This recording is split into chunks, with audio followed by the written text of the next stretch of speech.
What's up, Sanisa, Superbad Estrada here, and I just want to give a huge special shout out to the relay. Thank you so much for all of the continuous support, and thank you for all of the support during and after and before every single fight. Welcome to the motherfucking relay. We're covering today's top boxing news. Ow! Okay, and now it's time for our post-fight recap.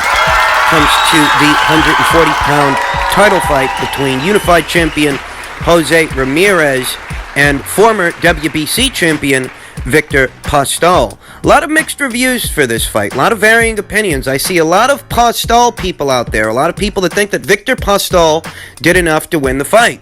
Myself, I don't agree with them, but I see where they're coming from. I anticipated that Ramirez-Postol's jab was very much going to be a factor in this fight, that it would trouble Jose Ramirez. That, coupled with Ramirez-Postol's movement, Wasn't going to make it easy for Jose. as both of these fighters have opposing styles. This is the classic matchup of the boxer versus the puncher. Ramirez-Postol being the boxer, Jose Ramirez being the puncher. As I anticipated, Ramirez-Postol's jab and his movement would make it difficult for Jose to get into his sweet spot. That's mid-range to inside where he lets the fists fly. Jose Ramirez being a pressure fighter, He wants to get close to you. he is going to stalk you, attempt to walk you down, and pressure you until he does. Ramirez-Postol was able to effectively work around this, at least in the early goings of the fight. I want to say that the first round looked a lot like a swing round to me. That could have went to Jose, that could have went to Victor. Not a lot happened in the first round. But from rounds 2 to 5, scored those rounds to the former WBC 140-pound champion Ramirez-Postol, myself. That's rounds 2 to 5. From round 6 and on, however, that's when Jose Ramirez rallied back, at least on my card. That's when he started touching Ramirez-Postol, marking him up, getting through with a good jab, getting through with good right hands, pushing him around. Gave most of those to Jose. It's quite simple, really. The first half of this contest was dominated by Ramirez-Postol, but Jose Ramirez rallied back and picked up quite a few rounds in the second half.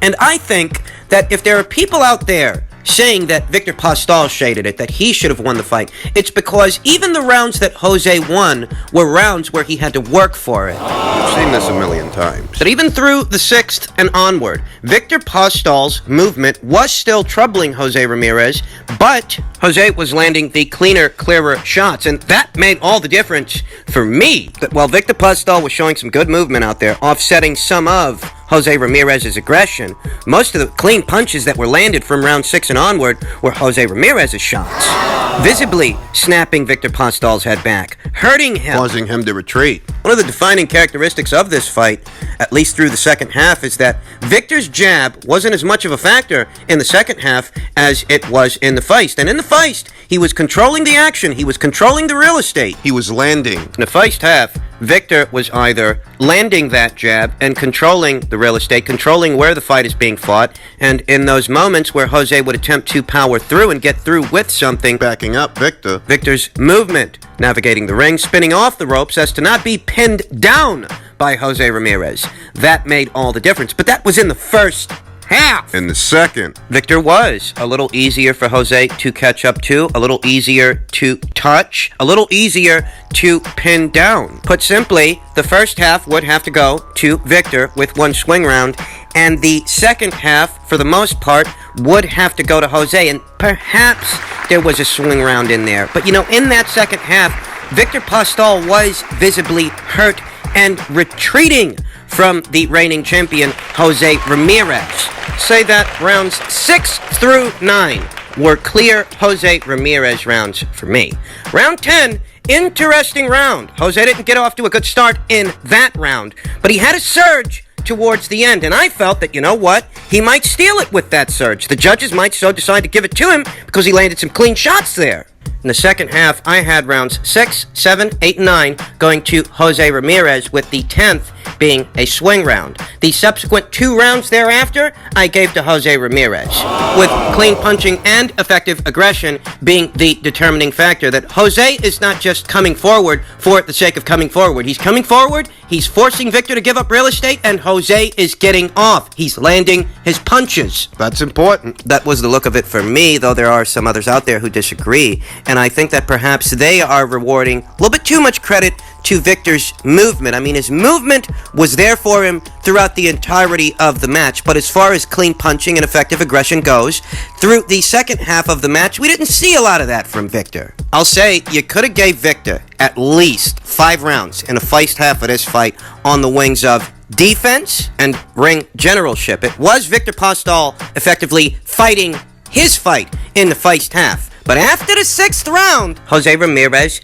had rallied back, and I'm not telling you that he trounced Victor or that he dominated him, but the second half of this fight really would have to go to Jose Ramirez on the premise of clean punching and effective aggression and some ring generalship, because in spots, Victor was just retreating. He's getting pushed around. Myself, I take no issue with the judges' scorecards. I do think that the right man won the fight. I think that Victor is still solid, still formidable, but didn't do quite enough to unseat the reigning unified champion. We all know how it works, folks. If the round is close, They're gonna give it to the champ. this is why it's important in these world title situations for the challenger to really take it to the champion. While I feel that Victor's defensive prowess was definitely on point in this match, I can't wholeheartedly say he was taking it to Jose Ramirez, so much as working around him. As you can imagine, Jose Ramirez not looking his best against Victor is being used as a barometer for a Josh Taylor fight. There were those out there who saw yesterday's contest, arrived at the conclusion that Josh Taylor should be the favorite to win,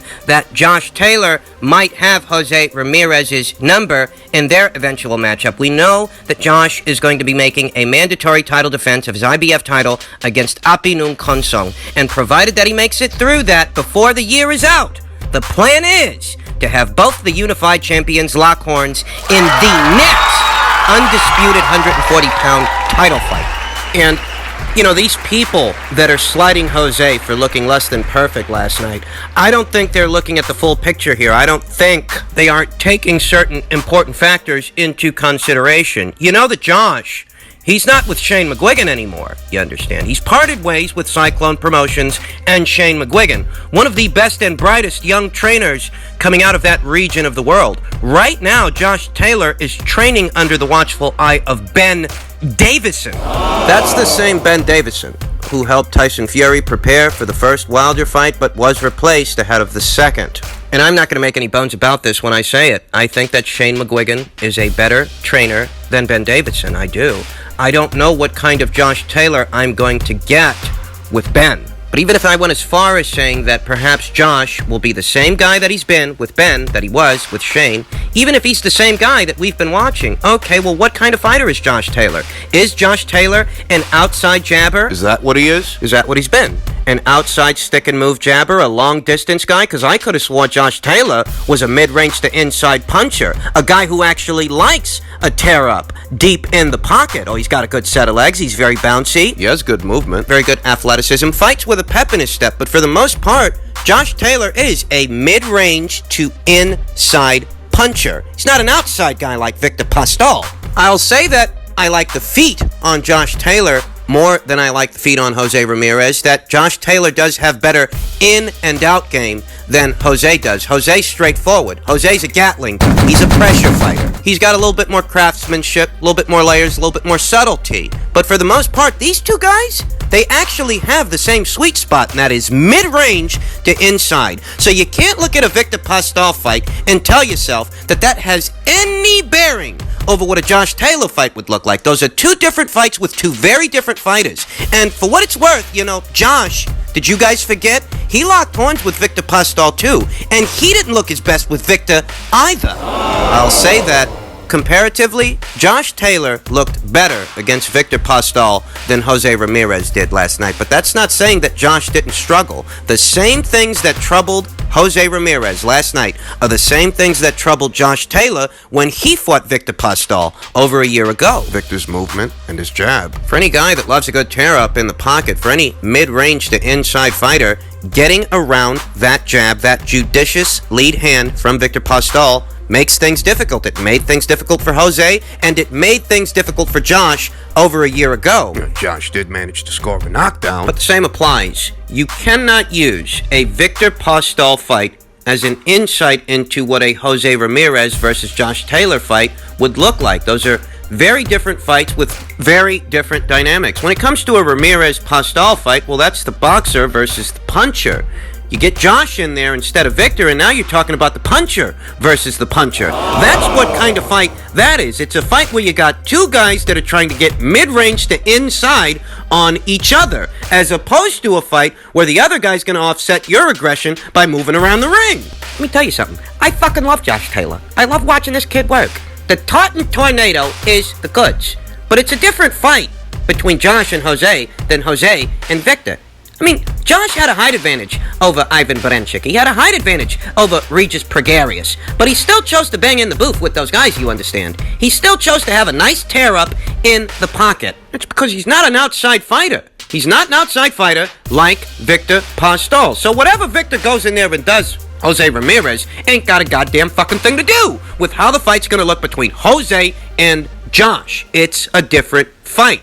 I think that fight might boil down to firepower and durability. Not footwork. We'll say I think Josh packs the bigger punch than Jose does comparatively, but a part of me feels that Jose might actually be a little bit more durable than Josh, that he takes the better punch, weathers the better shot, and in a fight that in all likelihood is going to be fought at close proximity, in the phone booth, in the pocket, it's a 50-50 fight. It's still a 50-50 fight as far as I'm concerned. Because Josh, if he's fighting his fight, if he's the same Josh Taylor that we've been seeing fight by fight the last couple of years, he's not going to work around Jose Ramirez's aggression. He's going to engage him in it. The way he engaged Regis Pregarius, the way he engaged Ivan Baranchyk. The bottom line here is, my diagnosis as it were, is that Ramirez versus Taylor is still very much a 50-50 fight in spite of what we saw last night. Moving on.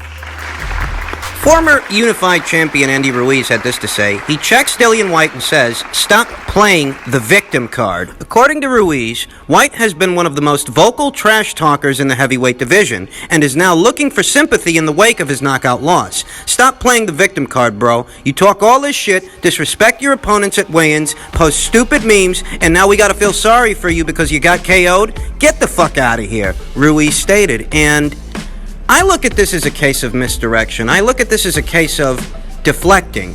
Because since Dillian Whyte got starched by Alexander Povetkin, he said a couple of things. He said that he's looking forward to the rematch, that he's excited, that he got caught. And he said that, a lot of these guys in the heavyweight division are cowards. I mean, if he said anything, if he's been saying anything, that's what he's been saying. But he hasn't said anything to where he's looking for sympathy from the boxing community at large or his peers. I mean, that's what I haven't heard. Perhaps I missed something. But the most I've heard Dillian Whyte say is that the heavyweight division is full of cowards. And that doesn't sound like he's looking for sympathy to me. It sounds like he's pointing out that fighters like Andy Ruiz were very quick to poke fun at him being starched by another fighter. But those are the same fighters that declined to fight him. That's what he's pointing out. That's what he's talking about, and that's what he's been saying. How is that a plea for sympathy? How is it a plea for sympathy by pointing out that the same people that are poking fun at his knockout loss are the same people that declined to fight him? How is that a plea for sympathy? It's not. Take the opinions out of it. Take away the anecdotes. Strip away the situation to its bare form. And what Dillian Whyte is talking about are all these guys that have got something to say when it comes to him losing to Povetkin, and these are the same guys that declined to fight him. Tyson Fury, Deontay Wilder, and, in this instance, Andy Ruiz, who was offered this fight, this opportunity, months ago, and he declined. Sounds a lot to me like Andy Ruiz is trying to make this about something that it's not, because what it's not about is Dillian Whyte looking for sympathy. For all intents and purposes, Dillian Whyte has done nothing of the sort. In this case of misdirection on the part of Andy Ruiz is a common deflection tactic when certain truths are pointed out to an individual. You want to make it about something that it's not because you can't deal with what it is, what it's actually about. It is true that Andy Ruiz is one of several fighters that decided to poke fun at Dillian Whyte's knockout loss to Alexander Povetkin, but Alexander, unlike you, took the fight. You didn't. So what the hell are you gloating about? You let some other guy take the same fight that was offered to you, you let him do the dirty work so you can pat yourself on the back? Because that's what this is really about. And that is what he's pointing out, that as far as he's concerned, the heavyweight division is full of cowards, and Andy Ruiz is one of them. You know, I talked about in a previous video how, in all my years being a spectator in what is this spectator sport, I don't quite recall It's kind of shit. seeing something like what I've been seeing the last couple of days. I've never seen heavyweight contenders and champions rejoice at another guy's loss, especially when that was a guy that they could have fought, that they could have gone in there and knocked out themselves. I've never seen anything quite like this amongst professional rivals. Imagine, I don't know, Marco Antonio Barrera declining to fight Eric Morales only to rejoice as soon as someone else comes along and knocks his block off. Imagine that. Imagine Marvin Hagler declining to fight Tommy Hearns only to rejoice as soon as someone else beats Tommy, only to rejoice as soon as someone else comes along and knocks his block off. Imagine if Roberto Duran did this to Sugar Ray Leonard. How peculiar would that be? In a sport where if you don't like the guy and you want to punch him in the mouth, you want to shut him up, you actually can. It used to be common practice to do so. Oh, you don't like that Dillian Whyte is a trash talker. Oh. Andy Ruiz pointed that out. Dillian Whyte talks a lot of trash, though Dillian Whyte himself isn't denying being a trash talker, and he's certainly not looking for sympathy, not based on what I've seen. Better still, you don't like that this guy's running his mouth. Why don't you do something about it? You could have. Listen, I'm not telling you that Andy Ruiz didn't have his reasons, you know? He was coming off a one-sided decision loss. He was between trainers. For some, that might be reason enough to turn down a fight with another top 10 heavyweight like yourself. I could see that. You know, the Julian Williams versus Jarrett Hurd rematch. That never was. Story was, at least according to Jarrett Hurd, that he didn't want to take on that rematch whilst he was between trainers, as he and his trainer had parted ways.